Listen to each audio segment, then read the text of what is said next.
ساتھ صاحب سب سے پہلے تو آتے ہیں سیاست پہ. اب جو کارکنان کی بات ہے, جو ان کی شکایت ہے, وہ ویلڈ نظر آتی ہے, کیونکہ اب لگتا ہے کہ ان کا ووٹر بھی پاکستان تحریک انصاف کا بڑا ڈس اپوائنٹڈ ہے, کیونکہ وہ کہہ رہے ہیں کہ ہم لوگ اپنی جان کی بازی لگا کے یہاں پہ آتے ہیں. دیکھیے میرے خیال میں کرائسس ہے تھوڑا سا کریڈیبلٹی کا پی ٹی آئی کی لیڈرشپ کے اندر. ایک نہیں, دو نہیں, بے تحاشا دفعہ اس طرح ہو چکا ہے. کم از کم 3 یا 4 تو ہم گن سکتے ہیں. خواہ پنڈی کا جلسہ ہو جس کے اندر چیف منسٹر صاحب وقت پہ نہیں پہنچ سکے, خواہ لاہور کا جلسہ ہو جہاں پہ ان کو آنے میں دقت ہوئی, خواہ اسلام آباد کا جلسہ ہو جہاں وہ کپڑے چینج کرنے کے لیے چائے پینے کے لیے گئے اور پھر کسی کو پتہ نہیں چلا. ان متواتر چیزوں کے بعد مجھے لگتا ہے کہ پاکستان تحریک انصاف جو کہ انڈاؤٹڈلی اس وقت پاپولزم کے اندر ایک بہت بڑی پارٹی ہے, اگر سب سے بڑی پارٹی نہیں بھی, ویسے تو سب سے بڑی پارٹی ہے میرے خیال ہے پاپولزم کے اندر, لیکن کم از کم ایک بہت ہی سگنیفیکنٹ پاکستان کی پاپولیشن کی پرسنٹیج ان کو فالو کرتی ہے. لیکن یہ کنیکشن ان کے فالوورز کا, پی ٹی آئی کے فالوورز کا اور عمران خان صاحب کا لگتا ہے.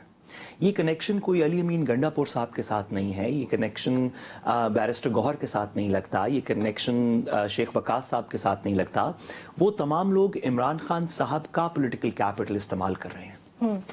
میرے خیال میں اس کے اندر تو ابھی تحریک انصاف کی لیڈرشپ کو کافی تقدو کرنی پڑے گی اس بات کے اندر کہ وہ واپس اپنے سپورٹرز کو قائل کریں کہ آپ ہمارے ساتھ نکلنے اور مر مٹنے کا جو بھی وعدہ علی امین گنڈا پور صاحب اور دیگر لوگ کر رہے ہیں وہ کریں.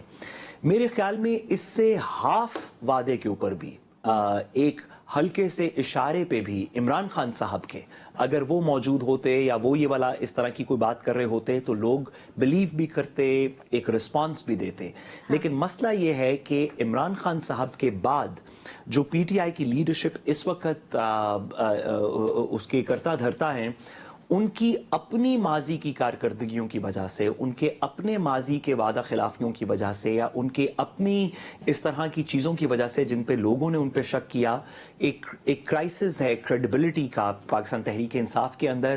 اب اس کو وہ کیسے ٹھیک کرتے ہیں؟ کیا اسی لیڈرشپ کے ساتھ کریں گے؟ کیا عمران خان صاحب کا کوئی نیا پیغام آئے گا؟ حکومت آن دی ادر ہینڈ میرے خیال میں از پلئنگ ود فائر. آپ اگر دیکھیں جب بھی پاکستان کے علاوہ دیگر ممالک کے اندر بھی جب عوام میں کچھ مایوسی پیدا ہوئی یا عوام میں غصہ پیدا ہوا, تو ہم نے دیگر ممالک کے اندر دیکھا کہ ان کو کسی لیڈرشپ کی بھی ضرورت نہیں تھی. تنیزیا کے اندر جب عرب اسپرنگ شروع ہوا تو ایک فروٹ سیلر تھا جس سے پولیس والے نے اس دن کی کمائی زور سے لے لی, اس نے اپنے آپ کو آگ لگا دی اور یہاں سے عرب اسپرنگ شروع ہو گیا. بنگلہ دیش کے اندر 4 اسٹوڈنٹس تھے جنہوں نے پروٹیسٹ شروع کی, جس کے بعد ایک کو گولی لگی, اس کی تصویر ایک سمبل بن گئی, بنگلہ دیش کے اندر اپہیول آ گیا. جب سری لنکا کے اندر ایک پولیٹیکل اپہیول ہوا تو اس پولیٹیکل اپہیول کو کوئی لیڈرشپ کنٹرول نہیں کر رہی تھی, کوئی ایسا لیڈر نہیں تھا جو اس کو موبلائز کر رہا تھا.